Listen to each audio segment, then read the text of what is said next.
Muziki huu ambao unawafanya watu waweze kuchanganyikiwa. List ni ndefu, akina Justin Bieber, akina R. Kelly, akina P. Diddy, wote tunawafahamu. Na hakuna kijana hapa ambaye hajakuwepo influence na P. Diddy kabla ya skendo ya P. Diddy. Bwana Yesu asifiwe. Yeah. Hayupo. Nikiwa na maana kwamba hiyo ni nguvu ya nini? Ya muziki. Yaani kama hii skendo singetokea, bado P. Diddy angekuwa anaendelea kuinfluence vijana wengi. Hakuna kijana ambaye hajakuwepo influenced na kina R. Kelly. Umeona? Lakini ni scandal after scandal.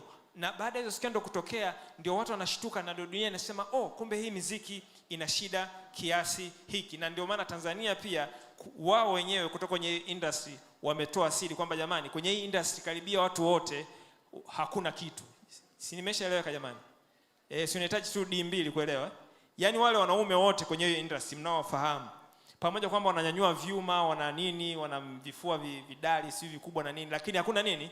Hakuna kitu. Sasa haya yote yanatokea baada ya kugundua kwamba either yule mwanamuziki anakuwa ametoka huko, sasa anaanza kutoa siri za upande wa pili. Ni kwa sababu gani? Kwa sababu ya muziki, ya impact ya muziki. Kwa hiyo ushikilie muziki wa Mungu, ushikilie muziki wa mbinguni, utakuwa uko salama. Na mshikilie Yesu na hakikisha unasikiza muziki ambao unakufanya kuweza kumtafakari Yesu, maana Yesu ndiye uzima wa milele. Ukimtoa Yesu katika equation, ukimtoa Yesu katika kitu chochote, ni lazima utapata madhara ya upande wa pili: kuchanganyikiwa, kuwa mraibu wa madawa kulevya, kuwa mraibu wa mitandao, hata sasa kupata magonjwa kama hayo ambayo wasanii wengi wanakuwa wanaongelea na vitu kama hivyo. Kwa hiyo naamini presentation hii fupi itazidi kutusogeza karibu na Kristo, itazidi kutupatia purpose katika huduma yetu ya uimbaji, kama vikundi, kama mtu mmoja mmoja,